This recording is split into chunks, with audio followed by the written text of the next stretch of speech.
Muy buenas tardes, un gusto estar acá. Gracias por acompañar estas acciones de la Confederación de Deporte en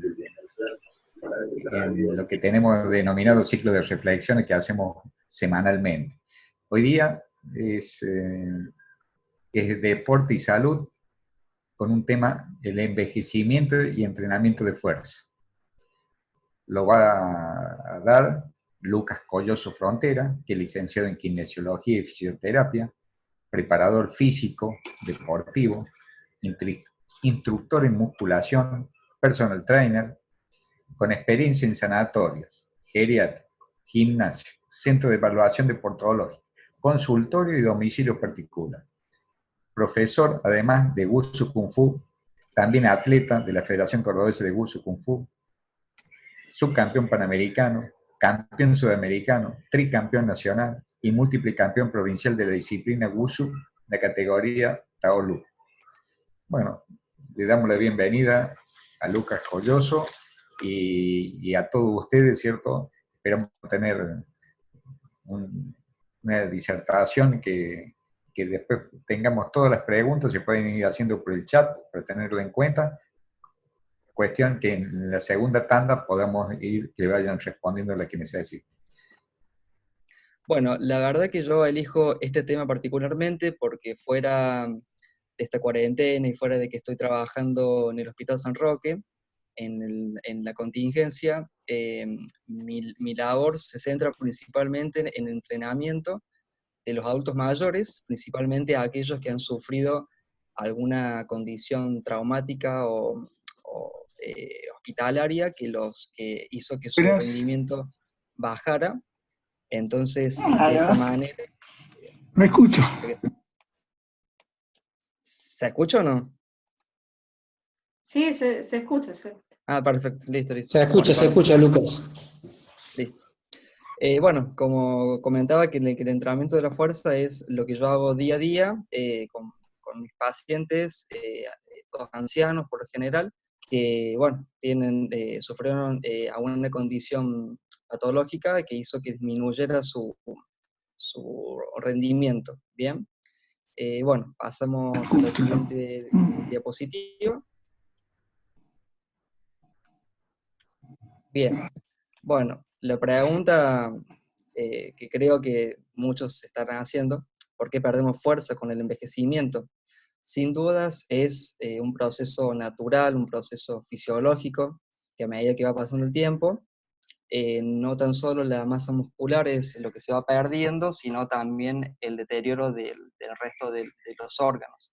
Pero bueno, al hablar principalmente de la masa muscular, hacemos referencia a la sarcopenia, este proceso que se va dando, vamos a ver en un siguiente gráfico, se va produciendo a partir de los 20 años, ¿sí? en una medida leve, pero va aumentando con el transcurso de los años, para ya manifestarse, creo, con más claridad a partir de los 40, 50 años, ¿sí?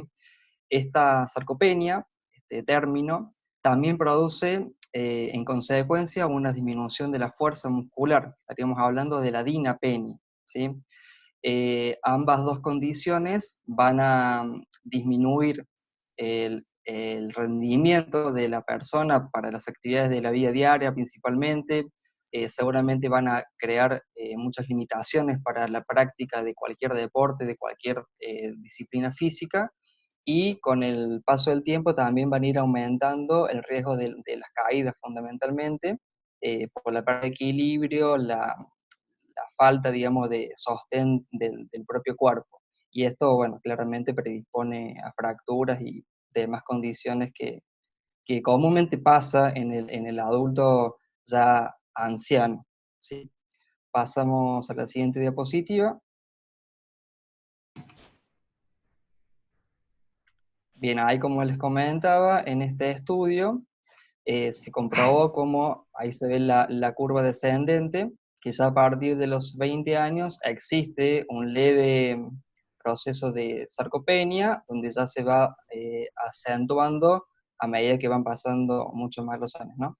Esto es completamente no, perdón, no es completamente, sino que se puede revertir o se puede aplanar, como se está hablando ahora, eh, mediante el entrenamiento justamente de la fuerza. Bien, pasamos a la siguiente diapositiva. Bien, acá vamos a ver cuáles son los factores que condicionan en mayor o en menor medida la pérdida de la masa muscular, ¿sí? Principalmente yo creo el factor fundamental es el estrés. Es un factor que que lo denomino comunitario, o sea que por nuestro ritmo de vida, trabajo y bueno, todo lo que nos engloba, vivimos en un constante estrés. Este estrés nos afecta de manera negativa eh, en cuanto a nuestro sistema hormonal, nos produce, digamos, una constante degradación de todos nuestros sistemas, el cardíaco, el sistema nervioso y bueno, también justamente el sistema muscular, ¿sí? También sumado esto al déficit nutricional, principalmente en el adulto mayor, que no se le tiene tanta importancia quizás al consumo de proteínas, por ejemplo, que son las principales fuentes que dan estructura y que reparan justamente a la masa muscular. Y también un detalle muy importante, bueno, esto no es mi tema obviamente, más orientado hacia nutrición, pero la vitamina D, fundamental para los huesos, ¿sí? Tanto la vitamina D como la exposición al sol, o sea que esta en síntesis es la encargada de la fijación del calcio en el hueso. Entonces por ahí no es tan necesario, aunque sí lo es, el consumo de calcio, sino más bien cómo podamos suministrar la vitamina D para que ese calcio que estamos consumiendo se fije bien en los huesos y se pueda prevenir de cierta manera los grados altos de la osteoporosis, por ejemplo, un caso.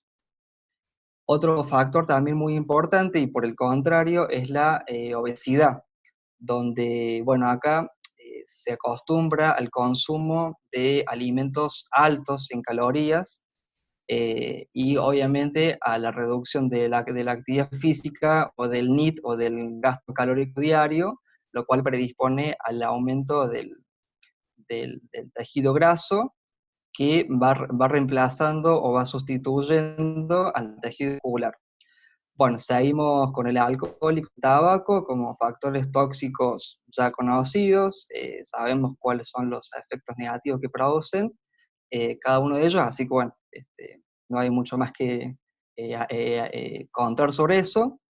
Particularmente la disminución del sueño va muy de la mano con el estrés, ya que durante el sueño se producen todos los procesos de la reparación de todas las células, sean musculares, nerviosas, del sistema cardíaco.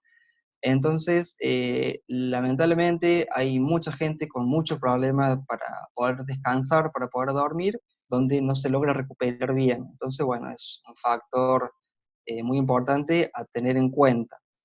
Bien, seguimos con las enfermedades crónicas, las cuales, bueno, se van manifestando en diferente magnitud, afectando diferentes órganos y sistemas, y bueno, esto van a producir diferentes efectos en el cuerpo, que por ahí van a generar como limitaciones relativas para la práctica de la actividad física quizás por un tradicionalismo, quizás porque si yo tengo, por ejemplo, artrosis, no voy a poder hacer actividad física. Un ejemplo, o cualquier otra condición, donde hay estudios que demuestran, particularmente el entrenamiento de la fuerza, tiene muy pocos efectos negativos, o casi ninguno, y también muy pocas contraindicaciones, ¿sí? Estaríamos hablando, por ejemplo, de una insuficiencia cardíaca congestiva aguda o algo muy, muy particular. Es otro tema. Conjuntamente con las enfermedades crónicas hablamos de la polifarmacia. Esto de que los adultos mayores, ya quizás más mayores, eh, no sé si ustedes vieron, si tienen contacto con alguno de ellos, la cantidad de pastillas que tienen que tomar una para la tensión, la otra para la diabetes, y bueno, así. Es increíble cómo todos estos fármacos van afectando al funcionamiento de nuestro sistema, y bueno, claramente generan también un ambiente tóxico dentro de nuestros órganos. Bueno, pasamos a la siguiente diapositiva. Existen muchos más factores, pero bueno, como para dar un resumen. Bueno, entonces, ¿cuáles son los beneficios del entrenamiento de la fuerza? Bien, principalmente el directo va a ser la disminución de la sarcopenia, es decir, vamos a evitar que se dé un proceso negativo. Esto lo vamos a hacer a través de la hipertrofia muscular y a través del aumento de la fuerza. Principalmente cuando estamos hablando de entrenamiento de fuerza en el adulto mayor, lo que más se produce en gran medida es el aumento de la fuerza y en menor medida la hipertrofia. ¿Por qué se produce más aumento de fuerza? Ya que con el paso del tiempo va habiendo para que se pueda entender más fácil, una desconexión del sistema nervioso con el sistema muscular. Entonces, el sistema nervioso es el que comanda a los músculos para que se contraigan, para que se relajen y bueno, para que puedan funcionar. Con el paso del tiempo, la inactividad, el sedentarismo y todos los factores que fuimos mencionando, se va desconectando el sistema nervioso del muscular, pero mediante el entrenamiento de la fuerza se vuelven a unir. Entonces es por esto que se ve y se aprecia cómo mejora la fuerza en 2 semanas, por ejemplo, de entrenamiento.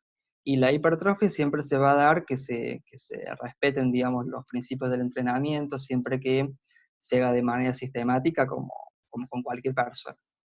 Bueno, esto en sí también va a disminuir el deterioro funcional, va a prevenir la discapacidad del adulto mayor, que esto genera mucho gasto de personal, mucho gasto inmobiliario, y le permite también al individuo ser más independiente, sentirse joven, digamos, o por lo menos sentirse mejor, ¿sí?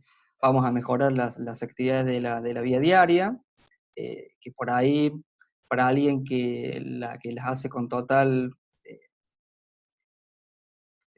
tranquilidad, no lo ve tan importante, pero quizás para un adulto mayor, poder levantarse, ir al baño, poder bañarse, poder atarse los cordones, sea un gran desafío, siempre que esté en un proceso, por ejemplo, de sarcopenia muy avanzado, ¿sí?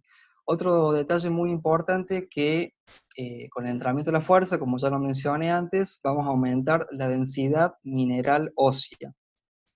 Conjuntamente con la nutrición y con el entrenamiento de la fuerza, se favorece eh, el crecimiento óseo, o por lo menos el mantenimiento.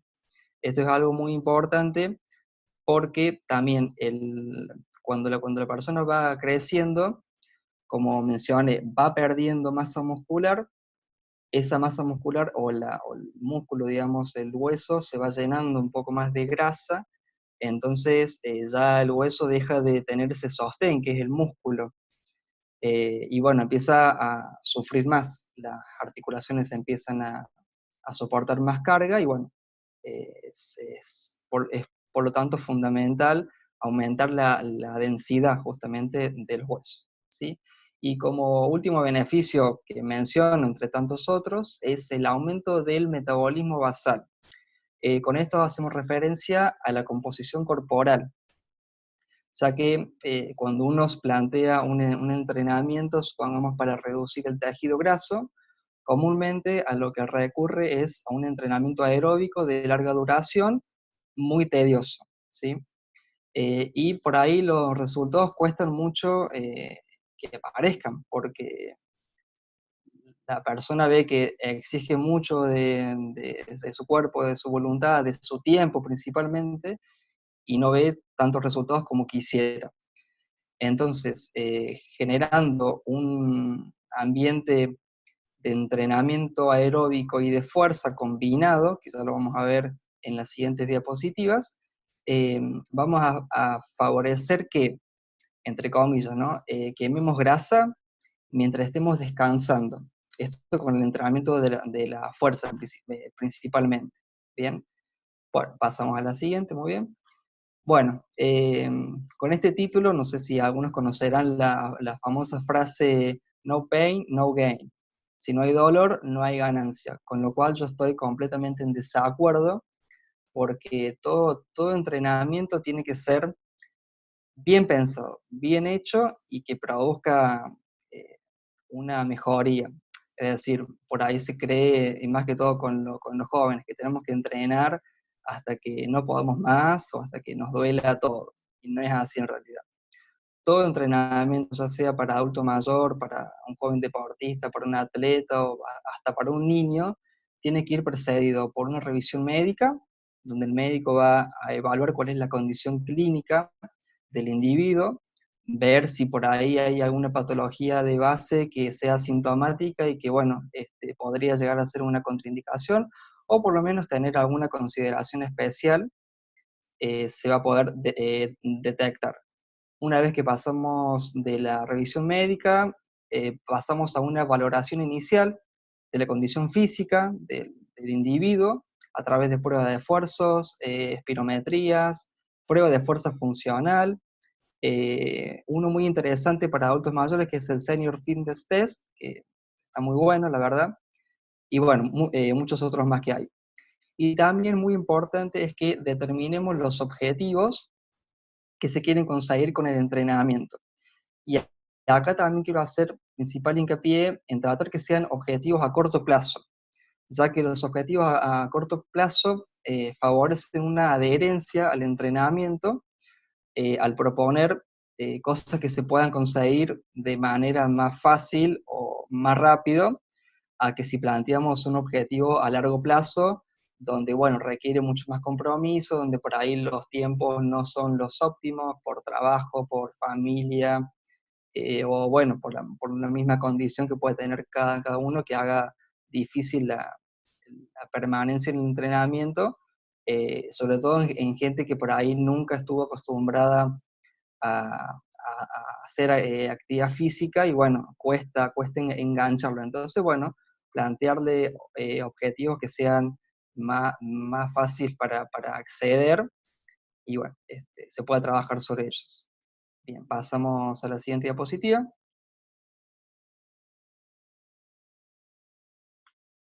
Bien, como había mencionado, entonces, ¿qué tipo de actividad física es la más recomendable?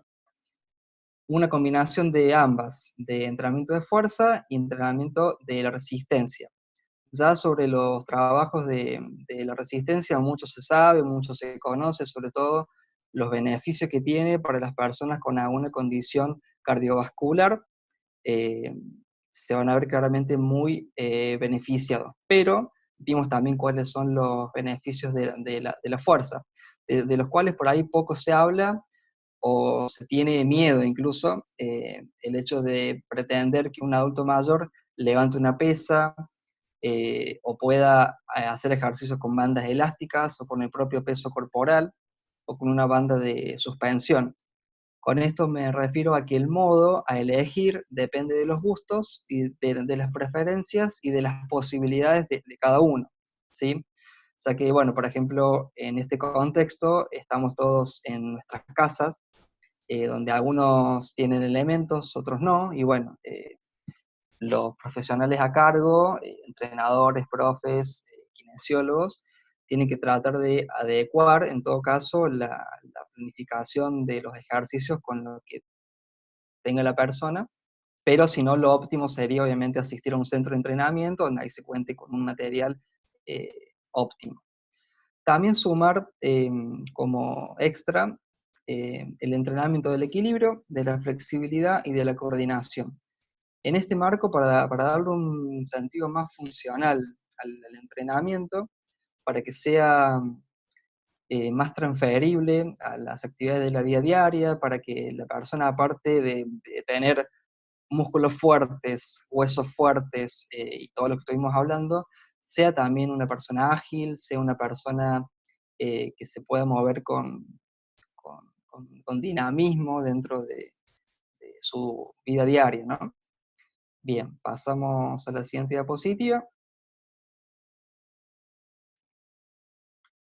Bueno, los que veo que hay varios profes, kinesiólogos, médicos incluso, esta parte yo considero que es la más importante, ya que seguramente lo han visto en algún curso, en algún manual.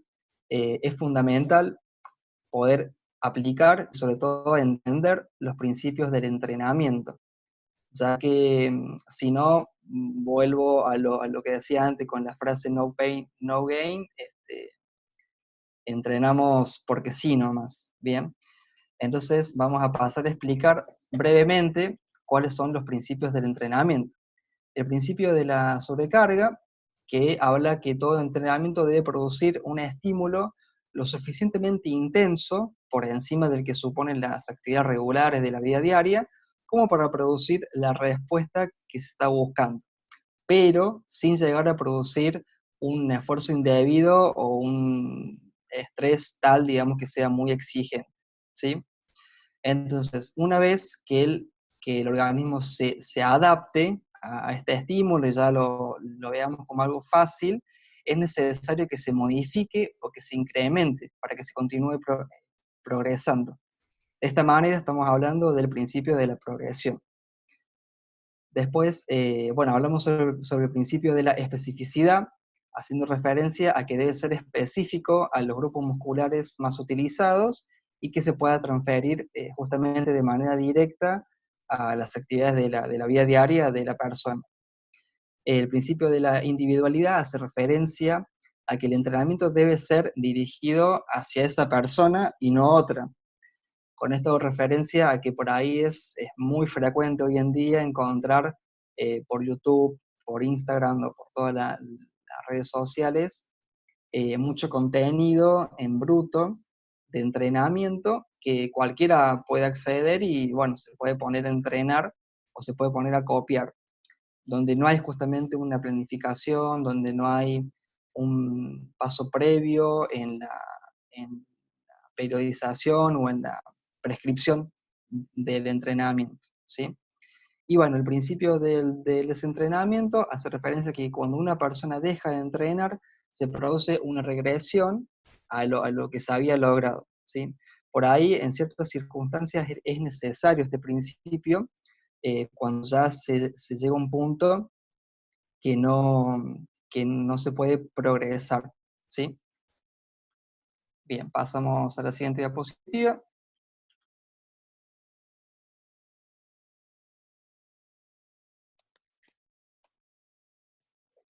Bien, bueno, Lucas, con pauta general, sí. sí, estamos en los 4 minutos finales. Ah, bueno, listo. Por las dudas aclaramos que terminada esta parte, hacemos un break de 10 minutos y volvemos a la segunda parte con el mismo link que nos conectamos recién. Gracias. Perfecto, listo. Bueno, vamos a ver si alcanzo a decir las pautas generales. Bueno, ahí ya las están leyendo. Esto es para el entrenamiento de la fuerza en particular, ¿sí? Elegir de 8 a 10 ejercicios, de 6 a 10 repeticiones, 1 a 3 series, con un carácter del esfuerzo del 40 al 60% de la máxima repetición en una frecuencia de 2 días. Esto es lo que habla, digamos, la ciencia. Como se habló anteriormente, depende de las condiciones de cada uno, ¿sí? E incluso se puede trabajar con intensidades más altas, con repeticiones que lleguen hasta las 12 o 15 repeticiones, pero como pauta general también hablaría que a la hora de la progresión es preferible progresar en volumen, en repeticiones o en series, a hacerlo en intensidad, ¿sí? Eso como pauta general también. Bueno, pasamos a la siguiente. Bien, acá dejo algunas herramientas que pueden servir para todo esto que estuvimos hablando. Cuadros comparativos de las repeticiones con los porcentajes. Cuadro, por ejemplo, para los trabajos aeróbicos, de la frecuencia cardíaca con el consumo máximo de oxígeno. Y la escala de Borg, que es una escala un tanto más subjetiva de cómo vamos percibiendo el esfuerzo. Por lo general, yo prefiero que se maneje entre un 12 y 13, donde se siente algo ligero, hasta máximo un 17 o 18. Bueno, como les había mencionado, acá tenemos algunas herramientas que se pueden utilizar a la hora de la planificación, a la hora de cómo percibimos el esfuerzo que estamos haciendo. Bueno, pasamos a la siguiente diapositiva.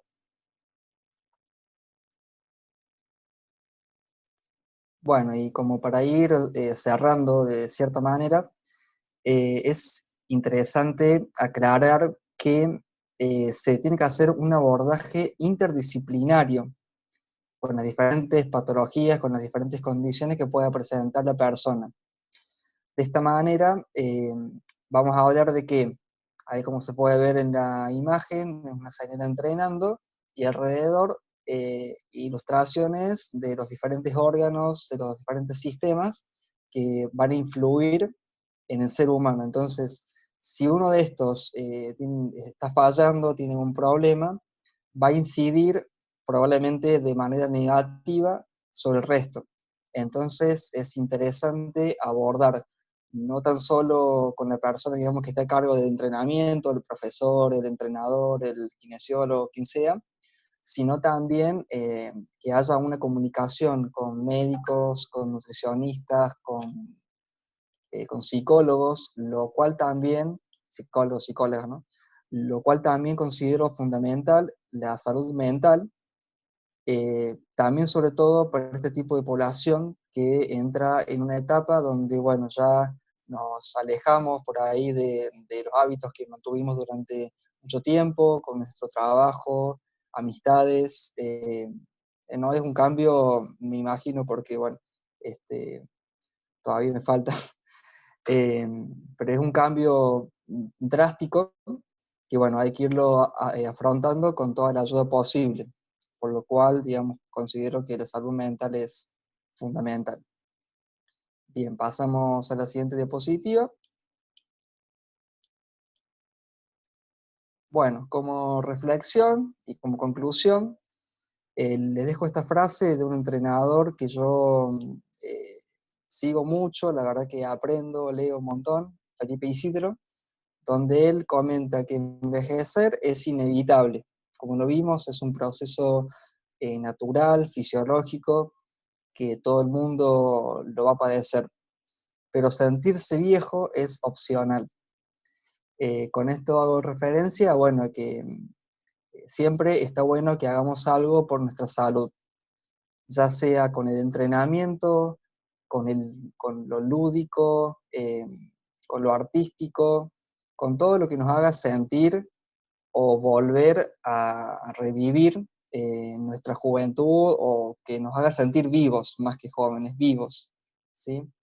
Bueno, fundamentalmente con el entrenamiento vimos hoy básicamente en un resumen fugaz eh, los beneficios principalmente del entrenamiento de la fuerza. Por ahí simplemente mencioné los trabajos aeróbicos muy por encima, porque bueno, esto escapa un poquito a la charla, y creo que mucho se habla sobre eso, eh, pero bueno, podría ser motivo para poder dar otra charla. Eh, y bueno, fundamentalmente eso, ¿sí? Los invito y los motivo a que se animen, a que intenten, digamos, mejorar su calidad de vida a través del entrenamiento y, bueno, sobre todo de la fuerza. Muchas gracias por su atención. Bueno, esperemos que todos terminemos como Arnold.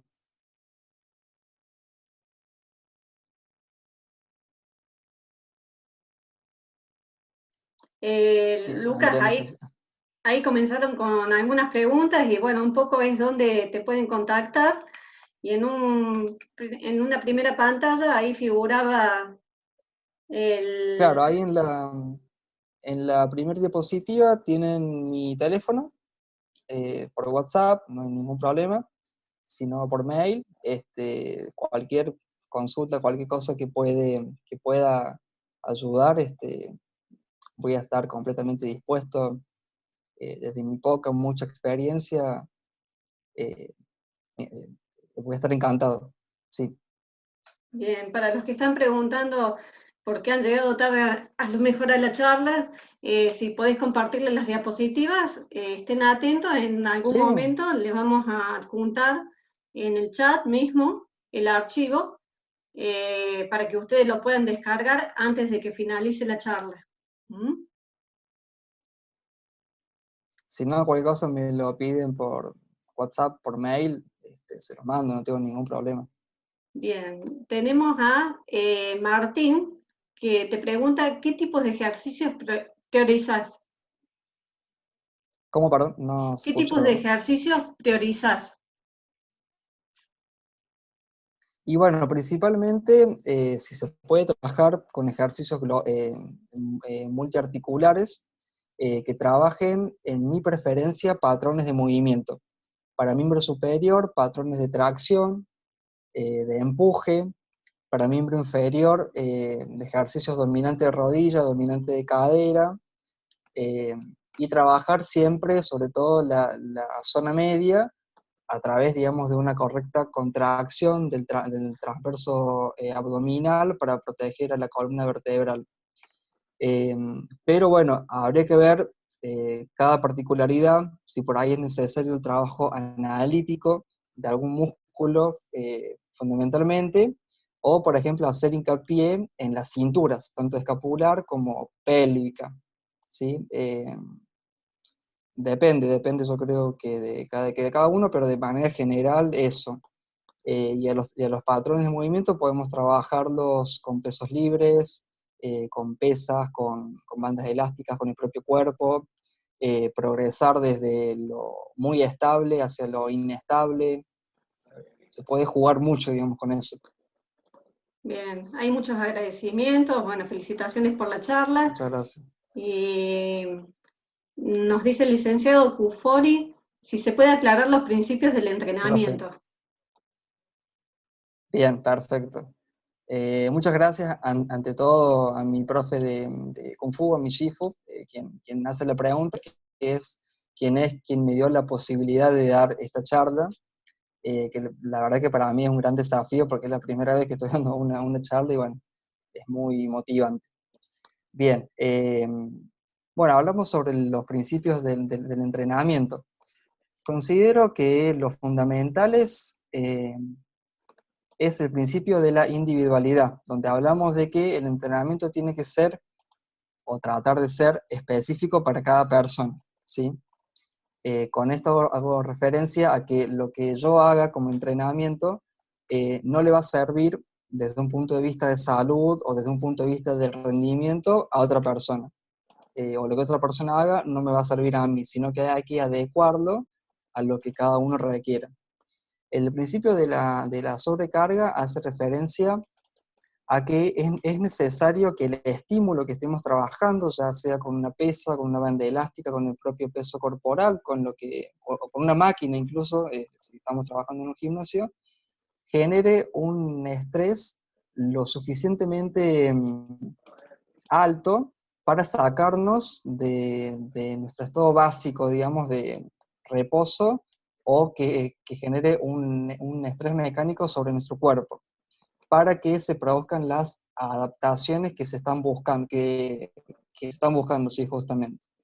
Pero ser precavidos en no generar un estrés excesivo, porque esto puede predisponer a lesiones, puede predisponer a, bueno, problemas como relacionados también al corazón, si estamos haciendo un trabajo eh, muy exigente en una persona que ya tiene una cardiopatía de base. El principio de la progresión hace referencia también a que tenemos que ir avanzando de a poco. Como había mencionado, es preferible lo que muestra la ciencia, ¿no?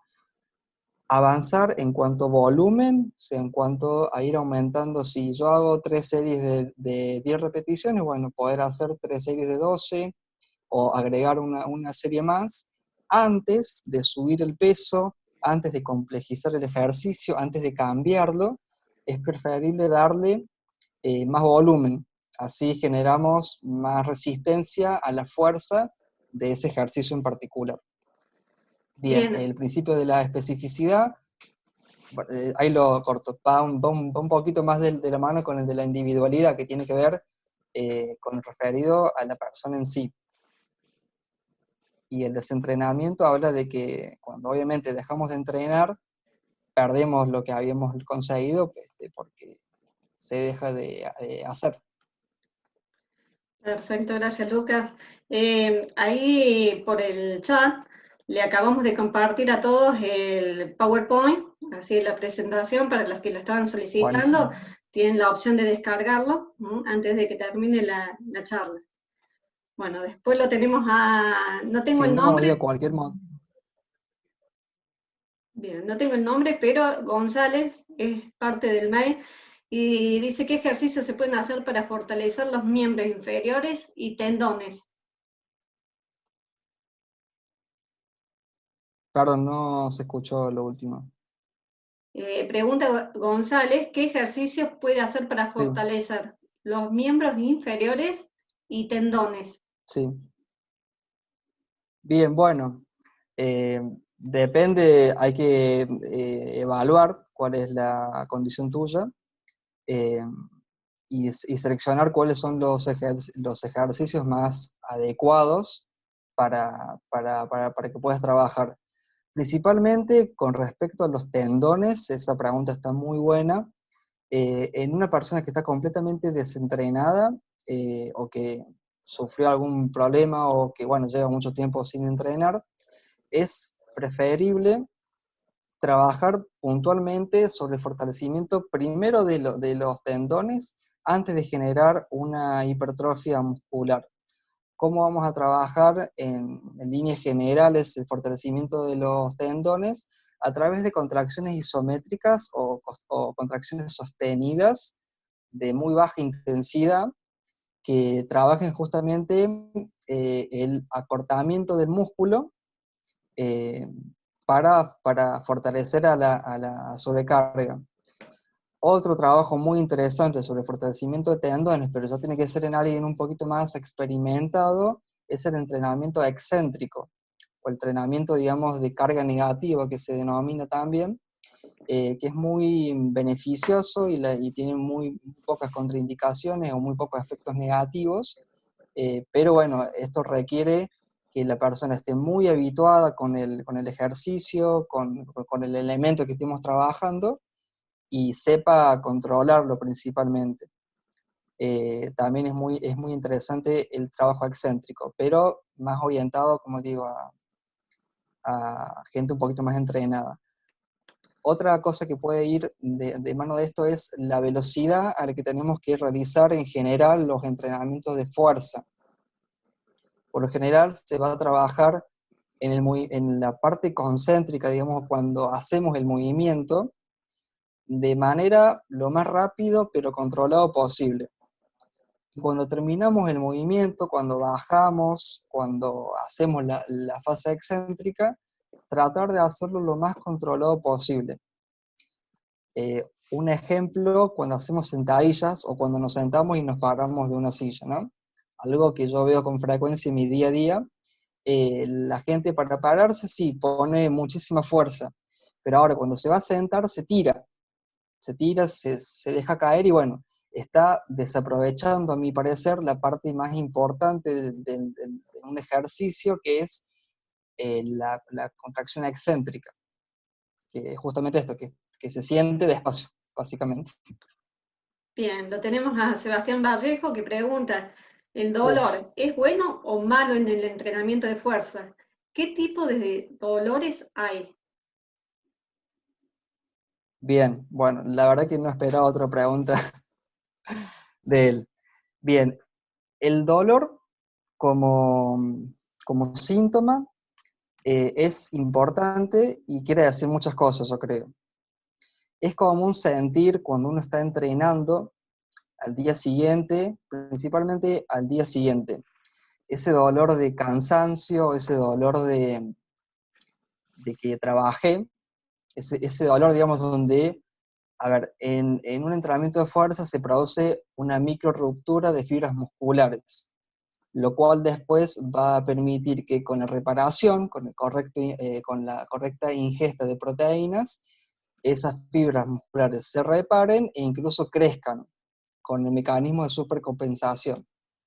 Bien, entonces es común sentir un leve dolor, una leve molestia más que dolor, luego de un entrenamiento de fuerza, pero no es tan aconsejable que sea un dolor que no me permita moverme con libertad durante el resto del día.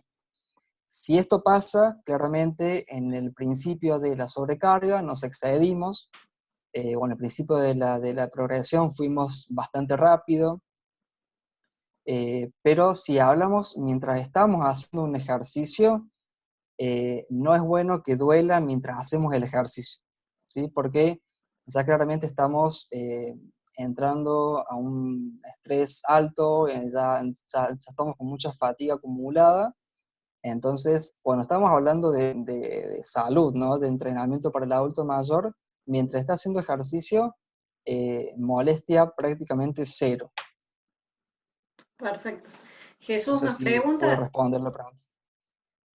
¿cómo recuperar el calcio? Bien, ¿cómo recuperar? Y bueno, yo creo que se consigue obviamente a través de la alimentación, de lo que consumimos, y no es tan solo, como digo, lo que consumimos con los diferentes fuentes de calcio que se pueden encontrar en los diferentes alimentos. Esa no es mi temática, te puedo contactar con un nutricionista para que te informe, pero como hablamos también es importante algo tan simple como es la exposición al sol, de 10, 15 a 20 minutos de exposición, que eso favorece la síntesis de la vitamina D. La vitamina D, en líneas generales, es la que favorece la fijación del calcio en el hueso.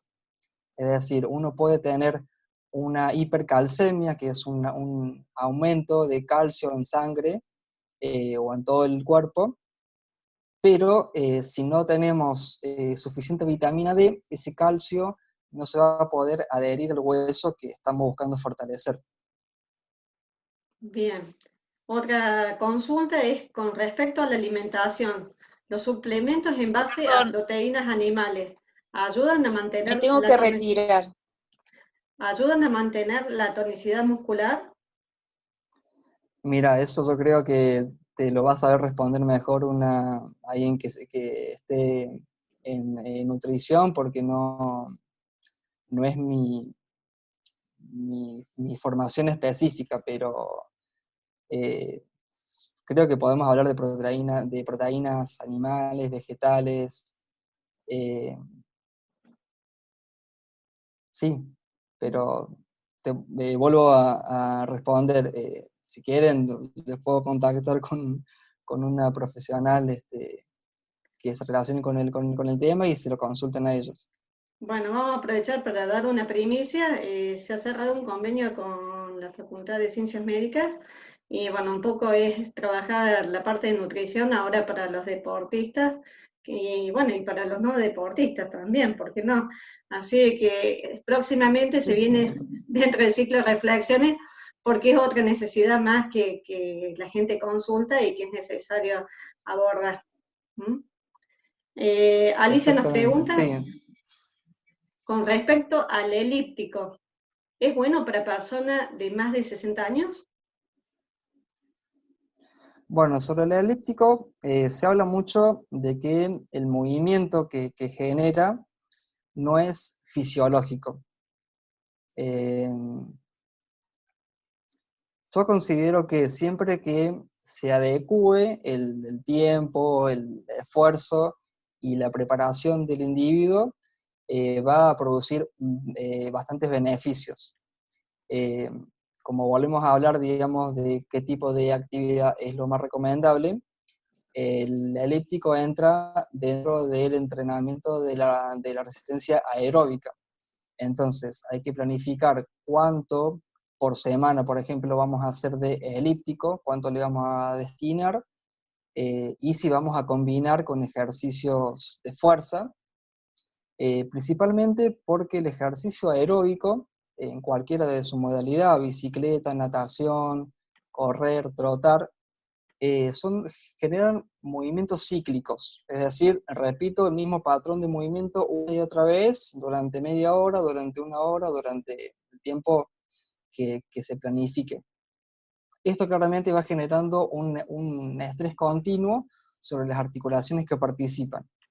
Entonces, si esas articulaciones no tienen justamente los tendones, que son donde se fijan los músculos, lo suficientemente fuertes, van a sufrir un proceso de sobreuso, de desgaste, podemos llegar a sufrir alguna patología referida al tendón, una tendinitis, una tendinopatía, tendinosis.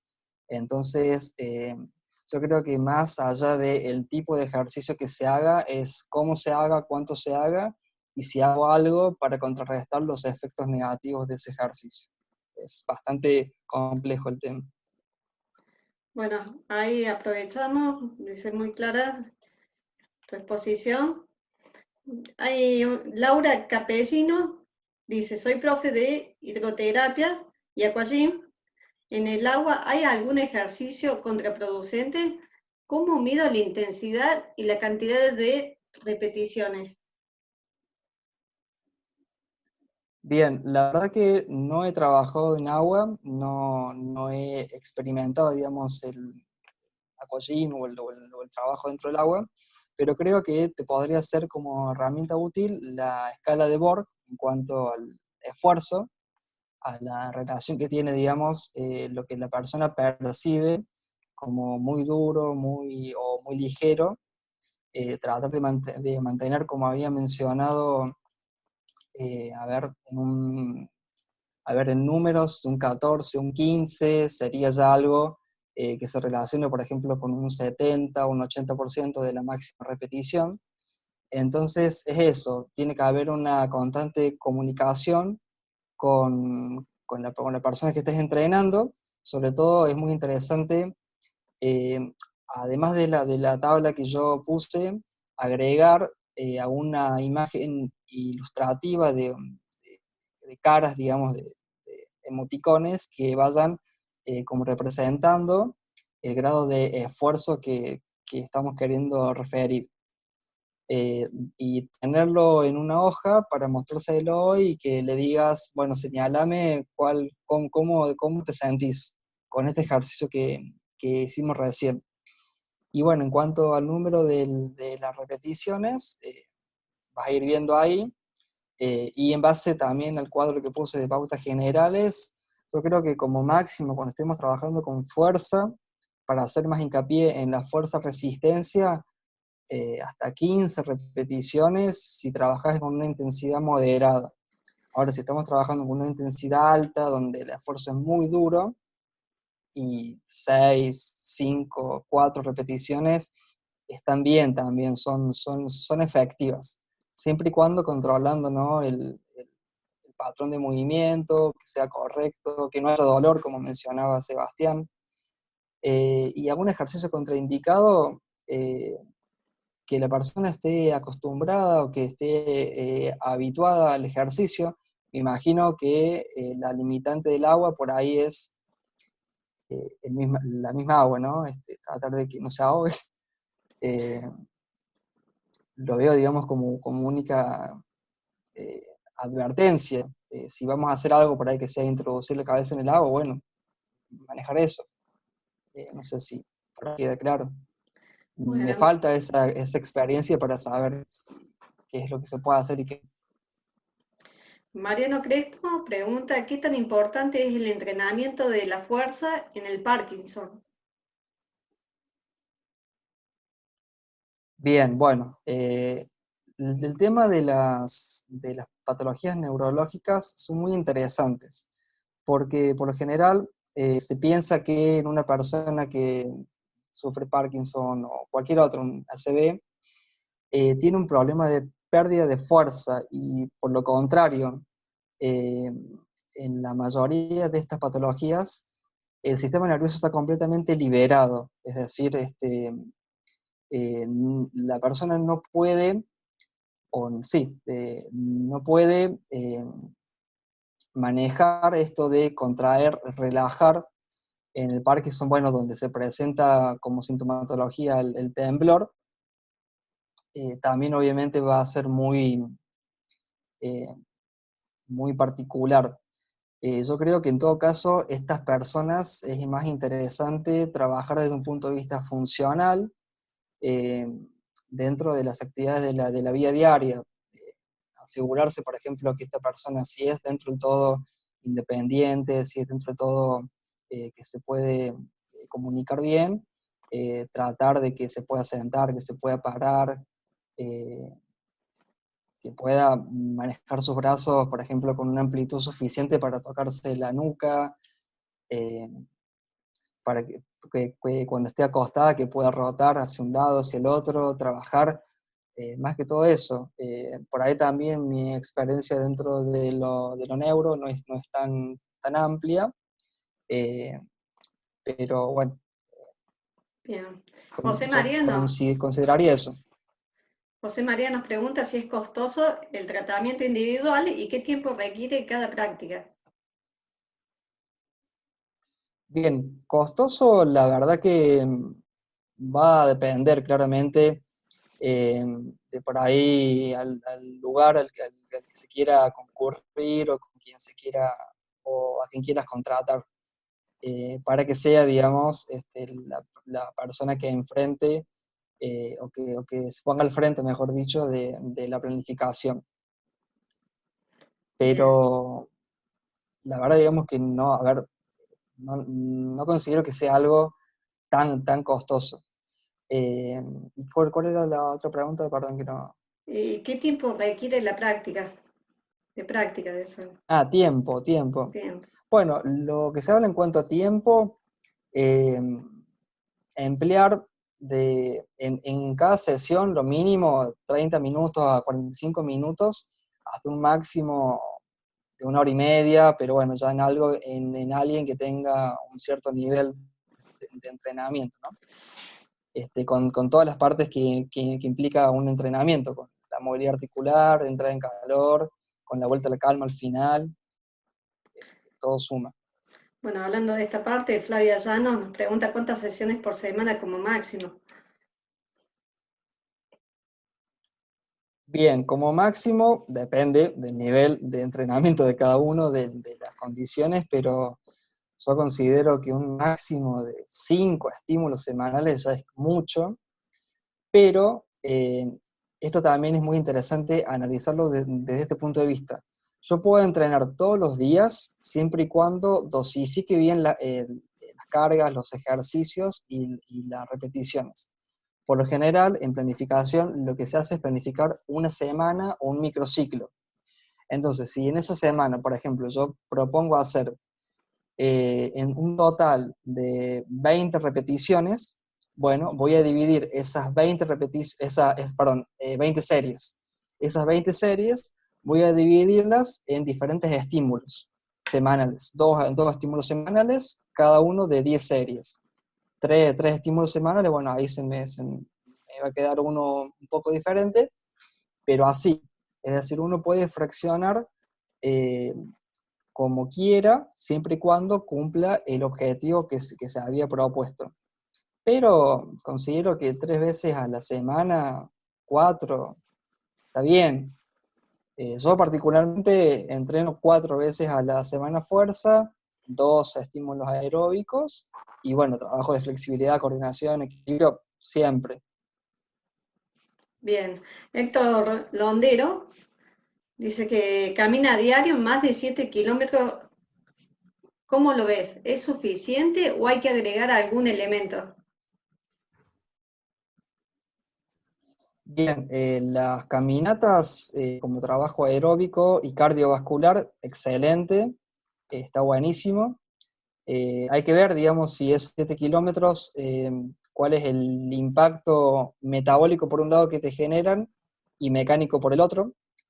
Si por ahí tenés algún dolor de rodilla o de tobillo, bueno, claramente te podés llegar a estar excediendo un poco, y si no, no hay ningún problema.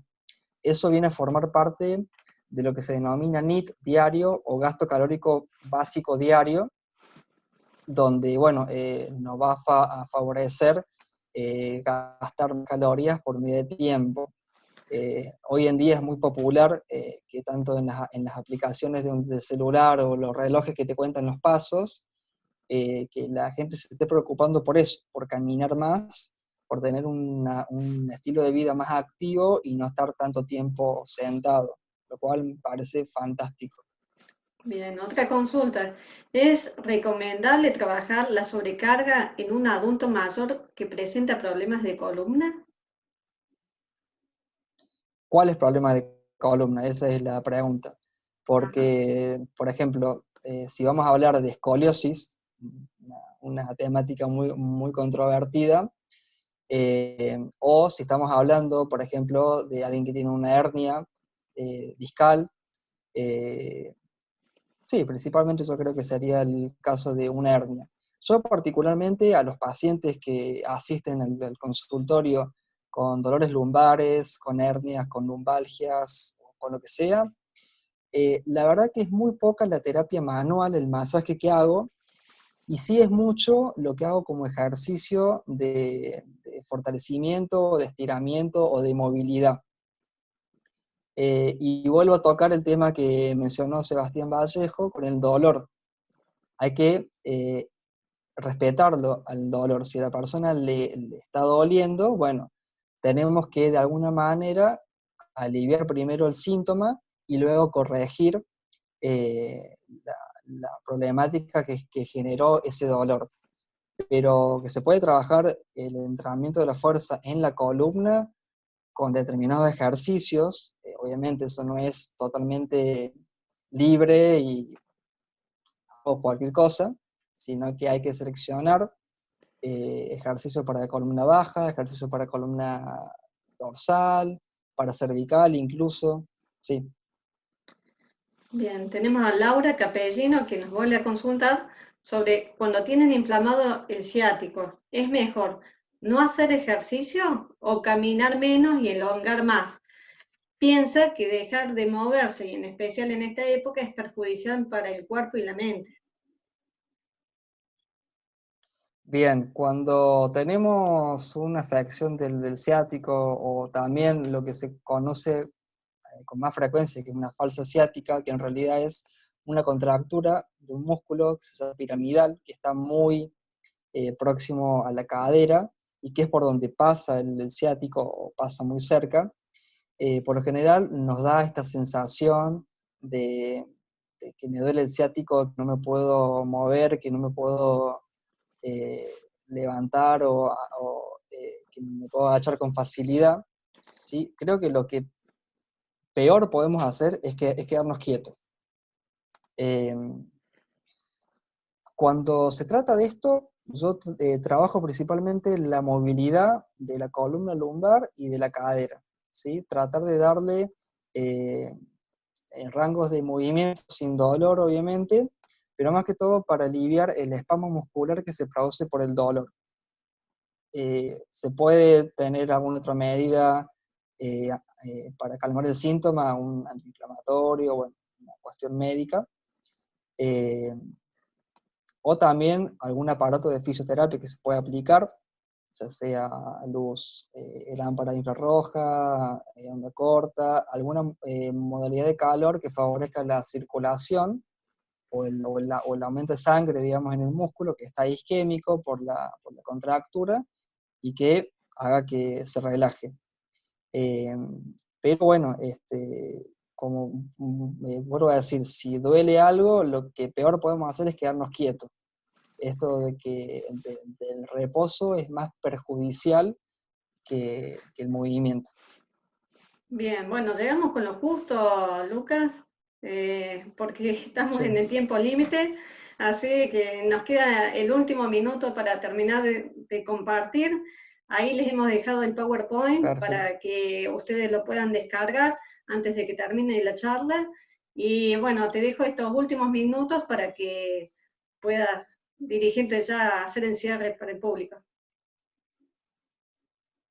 Bueno, muchas gracias por su atención, por su tiempo principalmente. Si por ahí queda alguna pregunta o cualquier otra consulta que quieran hacer, tienen mi teléfono por WhatsApp, mail, se pueden contactar sin ningún problema. Si puedo respondo y si no, lo investigo, pregunto y me informo yo.